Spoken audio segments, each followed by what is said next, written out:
ఇది tasty tasty mutton pulao. ఇది చాలా బాగుంది, చాలా టేస్ట్గా ఉంది. దీనికి ముందుగా కావాల్సింది మటన్ తెచ్చుకొని బాగా కడిగి పెట్టుకోవాలి. రైస్ 2 గ్లాసులు బియ్యం బాగా కడిగి పెట్టుకోవాలి. అప్పుడు కడిగిన మటన్లో పసుపు ఒక హాఫ్ స్పూను, అల్లం పేస్ట్ 2 స్పూన్లు, కారం 2 స్పూన్లు అన్నీ వేసుకొని బాగా కలిగి పెట్టుకోవాలి. అది గరం మసాలా అంటే ధనియాలు, లవంగాలు, యాలక్కాయలు, చెక్క అన్నీ మిక్సీ పెట్టి ఉంచుకున్నది 2 స్పూన్లు వేస్తామన్నమాట. ముందుగా మనం ఇక్కడ మటన్ని ఉడకబెట్టుకుంటున్నాం విడిగా, అందుకని విడివిడిగా అన్నీ దీనికి విడిగా వేసుకుంటాము. మళ్ళీ పలావ్ చేసేటప్పుడు దాంట్లో విడిగా వేసుకుంటాం అన్నమాట. ఇది కారం, పసుపు, ఉప్పు, గరం మసాలా, కొత్తిమీర అన్నీ వేసుకుంటాం అన్నమాట. దీనిలో వేసుకొని 2 గ్లాసులు వాటర్ పోసి 4 స్పూన్లు ఆయిల్ కూడా వేస్తున్నాను అన్నమాట. 4 స్పూన్లు ఆయిల్ వేస్తే తర్వాత పలావ్లో విడిగా వేసుకుంటాము. 2 స్పూన్లు సాల్ట్ వేసుకుంటున్నాము. సాల్ట్ తర్వాత ఇంకా వాటర్ పోసుకొని 2 గ్లాసులు మొత్తం బాగా అంతా కలుపుకొని, విడిగా వండుకునే వాళ్ళైతే ముక్క ఉడికిందో లేదో చూసుకోండి, హాఫ్ పైన ఉడకాలి.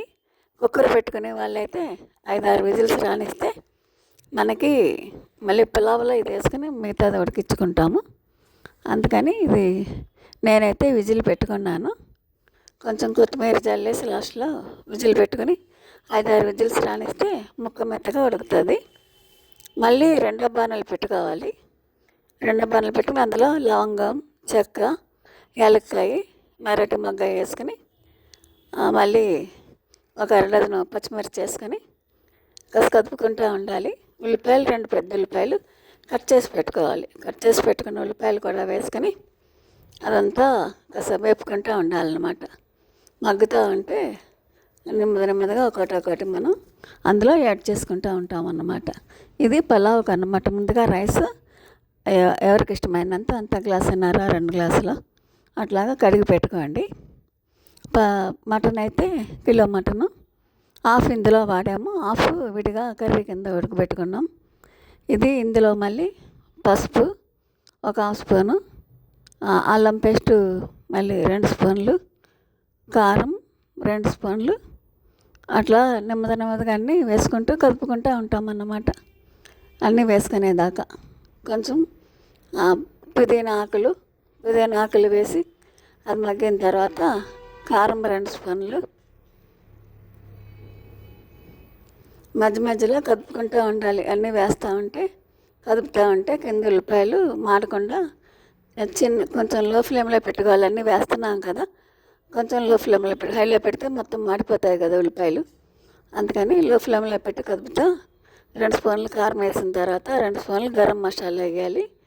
గరం మసాలా వేసిన తర్వాత కొంచెం పుదీనా వేసాం కదా, ఇప్పుడు కొత్తిమీర వేసి కదుపుకొని మళ్ళీ ఒక గరిటె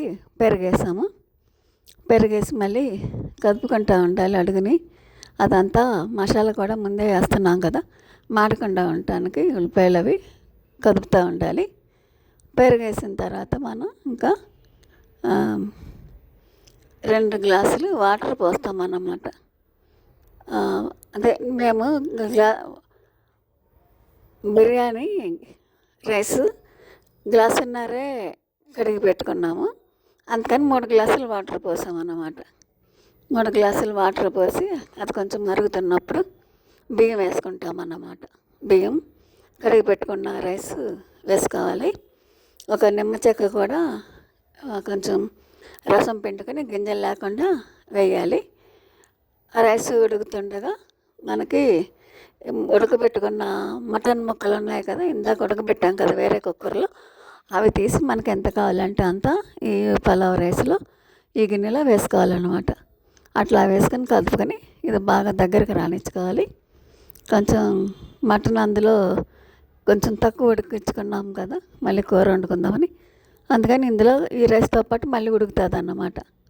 ఇది ఉడుకుతుండగా మళ్ళీ కొత్తిమీర, పుదీనా, గరం మసాలా పౌడరు మిగతాది ఇంకో 2 స్పూన్లు, మళ్ళీ ఒక స్పూను నెయ్యి అలా వేసుకుంటాము. మొత్తం అంతా దగ్గరికి వచ్చి ఉడికిన తర్వాత ఇంకా పైన మళ్ళీ కొత్తిమీర చల్లుకొని దించుకుంటాం అనమాట. చూసారా?